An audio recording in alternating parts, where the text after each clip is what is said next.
Well, good afternoon, everyone. It's 3:31. We'll call the June 29th FARGODOME Authority meeting to order. Before we get to item number 1 on the agenda, any, yes, sir? I was letting you finish your sentence because I'm assuming any you're gonna add. additions or revisions to the agenda? Actually, it just came in, so I do have an addition to the agenda, which Okay. would be the third amendment to the Verizon in-building distributed antenna system. Okay, They just want to upgrade this system, so they just need approval. super. Okay, thanks. Any other additions? Hearing none, is there a motion to approve the agenda as? So moved. So moved. First Second. by Mike, second by Dave. All those in favor say aye. Aye. Opposed, same sign. Okay, number 1, approval of the May 25th minutes. Move to approve. First by Rick. Second. Second by Troy. All those in favor say aye. Aye. Opposed, same sign. It's carried. Any old business to bring before the authority? Hearing none, we'll move on to number 3, new business. Rob. All right, we'll start on page 4.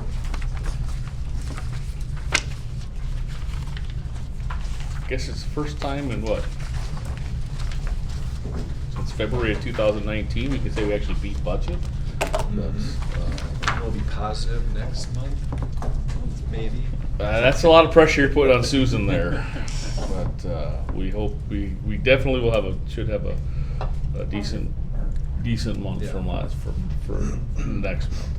As always, the left-hand side of the page is the month, right-hand side of the page is the year-to-date.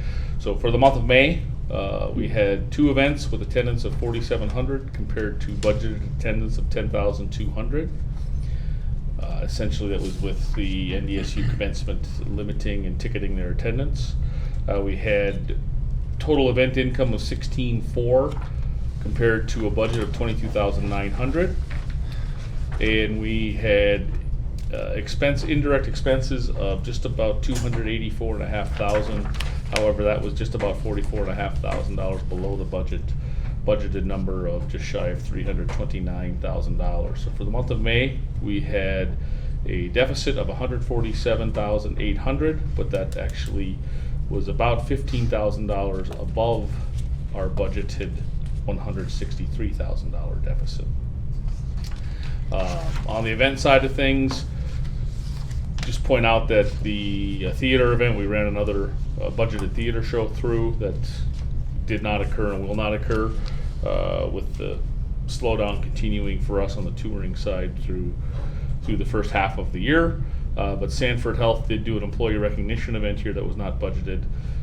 So that was good news for us on the convention miscellaneous side, which is also what the graduations and high school graduation, which isn't in May, it's in June this year, fall into.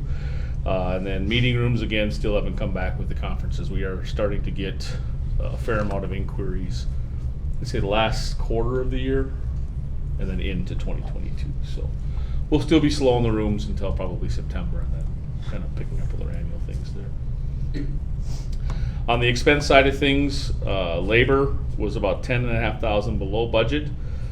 With that, the G&A, general and administration, was about $5,200 below, and the operation expenses were about $16,000 below.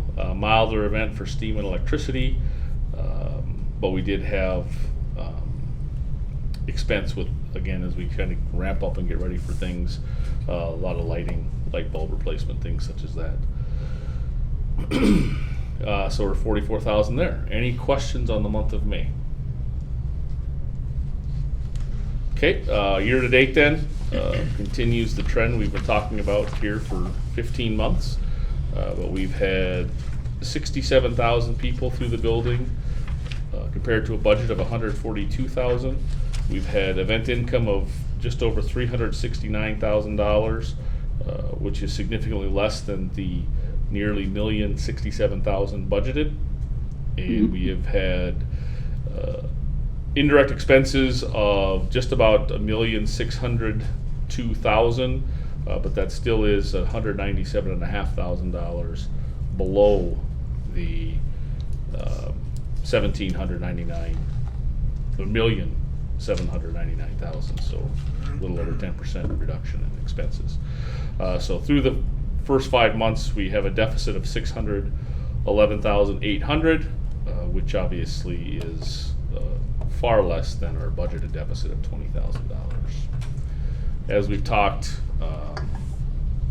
we talked about the finance committee, which Rick will talk about a little bit here, but we did receive that $100,000 grant from our notice of award of the economic resiliency grant again, but we do anticipate being in that $700,000-ish deficit for the entire year, based off of a lot of our annual events, motorsports, home show, some smaller trade shows, career fairs, different things such as that not happening in 2021 in their normally scheduled area, as well as the touring shows not coming back, big ones, until we have our show in August. But there's still some hope that we might snag in one or two more here, but nothing for sure yet.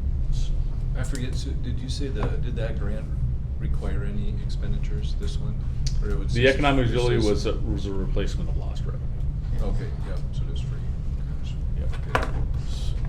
And yeah, so. Any other questions on that? Okay, If none, that's the end of the financials. yes, sir.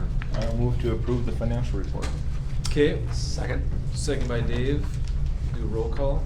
Troy, Yes. Rick, Yes. Nancy, yes, Blake, Yes. Mike, Yes. David. Yes. All right, upcoming then, past and present. So since our last meeting, which was towards the end of May, we did have the Fargo High School public graduations on Sunday the 6th. All three high schools, north, south, babies. Had good attendance on that. It was nice to see that back in kind of our normal capacity, everything such as that. Then we did have Happy Harry's Rib Fest the 9th through the 12th. As we've talked about 44,500 people for the 4 days. Strong sales, particularly in the evening. The cookers said it was a pretty successful show. Lunches were down a little bit. That could be both a combination of the heat of the day on the asphalt, but also not the big businesses not necessarily being back all working in the office again, but we had very strong evenings. After that, we've hosted 2 weekends of NDSU football camps the past 2 weekends, taking us to today. Any questions, past events, comments from the group? The graduations were nice. Nice setting. You were here? I was here, yeah. You graduated late. About time. It's handy that the colors work for GRD. every school. I think there's a rule, you gotta keep that yellow. Right. You can have any other color, but then you gotta stay with yellow. Right.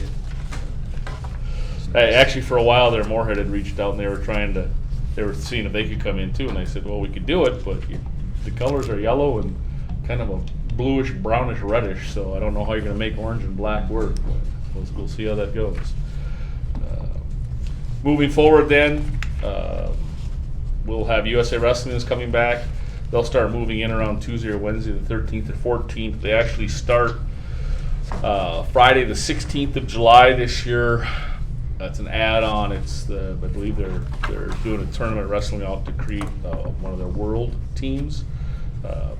So there's some interest in that. And then the actual cadet and junior Greco-Roman freestyle tournament starts on Saturday the 17th and will run through Friday, July 23rd as normal. So that's going to be back again.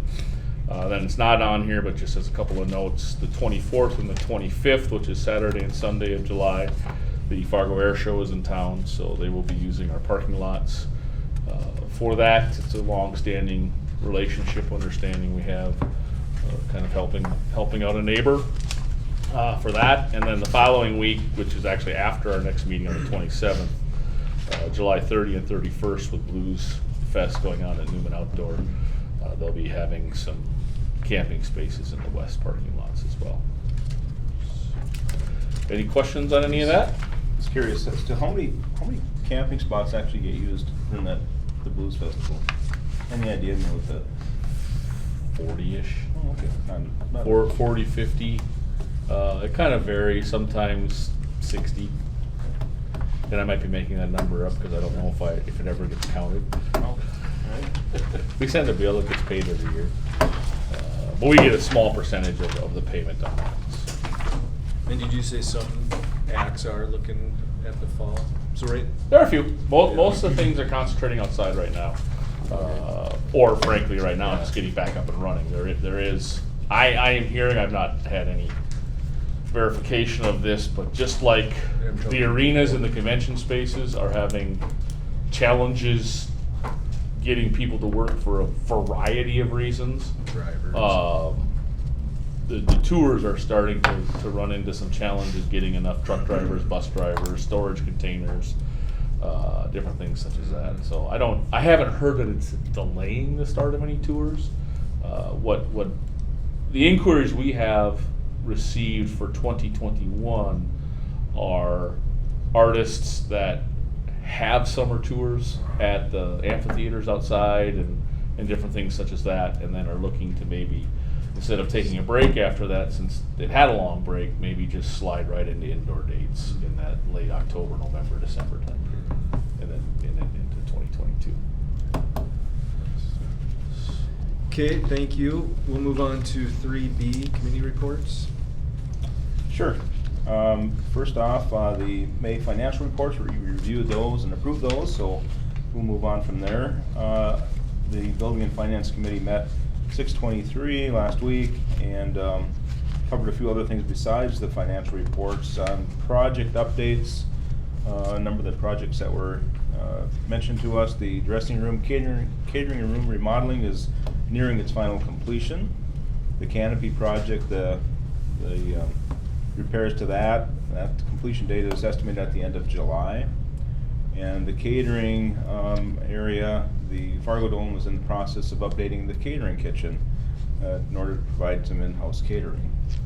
Any other comments on the projects, Rob? No, yeah, we just continue working through on the catering side, getting that up and running. John has got a lot of the menus kind of planned and looking forward, so I don't think we'll be doing it for Guns N' Roses. I believe they'll be bringing in a caterer for that, but he'll observe, but hopefully handling the suites from here on out to do the catering. And Will they use the new dressing rooms or will they stay on their bus? let's hope they use the new, they will use it into the new areas there, yes. So, but yeah, so just moving along, making sure all of the projects we've been working on for the last 14, 16, 18 months get finished and start off good with USA Wrestling, roll right into Guns N' Roses, and football reports in 5 weeks. So, Wow. so then Looking forward to that. So then we go. Yep. So, but it'll be fun. Any other questions on projects? Hearing none, the next item there would be the escrow. On the permanent fund, the FARGODOME balance as of 4/30/21 is $48,838,000. And the year-to-date performance on that, a return is 19.9%. Very significant. Any questions on the escrow balance? Okay, with that, just additional business, and Rob or Susan jump in with this if you want to add any additional information. Some of this was mentioned earlier. The shuttered venue grant which we've applied for, that we have not heard back on that yet, but hopefully sometime by the end of July, as I I understand sent it. an acknowledgement on the 24th because that was supposed to be when they were supposed to get all the information out saying, sorry, we're a little behind, but your information is being processed, so Okay. at least we're validated. Excellent. Rob referred to the Department of Commerce grant for which the Dome was awarded $100,000. There's also a $98,000 grant that the FARGODOME was awarded from the North Dakota Department of Emergency Services to be used for cameras and keyless entry upgrades. And another item there, the NDSU contract, the updated operating lease agreement is being reviewed by NDSU, and hopefully get that back soon. As we discussed, that was actually sent off again this afternoon. We'll just roll over one more year again as we continue to come back and see what it is. So it'll be July 1 of this year through June 30, 2022 at the 165. Everything else essentially stays the same. Excellent. And that is it for additional business that I might have, unless there's any other additional business. Okay, All right, concludes my report and I move to approve. thanks, Rick. We have a motion by the committee chair, so we'll move right into roll call. Troy, Yes. Rick, Yes. Nancy, She'll answer pretty quick. Say yes, Nancy. Say yes. Yes, yes, sorry. Blake, Yes. Mike, Yes. David. Yes. All right. Good timing. Okay, thank you. On to number 4, additional business in the Verizon. Yeah, and so all it is just an amendment so that they can upgrade their existing digital antenna system that they have internally. The FARGODOME Authority needs to approve any upgrades, so they want to come in and with the 5G, upgrade a lot of stuff on that. The speed of it right now has slowed down since it started in 2014. The existing term runs through 2024. What this will do is actually extend it through another 5 years, with the potential another 5 years, keeping in place the 3% annual escalator. So they did not ask for additional services or additional coverage, so I backed off on my additional money other than what they already pay us and the escalator. Okay. So What is the annual number again? now it is. Monthly is about 4,800. Yeah. I gotta check. So it's right That's- around 50,000. Because it started off at 25. They added some. Then they added the exterior, so they added 15, and then it's just for 6 years of 3% escalation. Thank you. Okay, any other comments on that? Now I'd entertain a motion. Move to accept. Move to accept. First Second. by Dave, second by Mike. Roll call. Troy, Yes. Rick, Yes. Nancy, Yes, Blake, Yes. Mike, Yes. David. Yes. That's it? Any other items? 19 minutes. Oof. Okay, the month after the budget meeting Yeah, is it's always always quick. short, yeah. Yeah. Okay, everyone have a great 4th weekend. Enjoy the weather. We're adjourned. All right, thank you.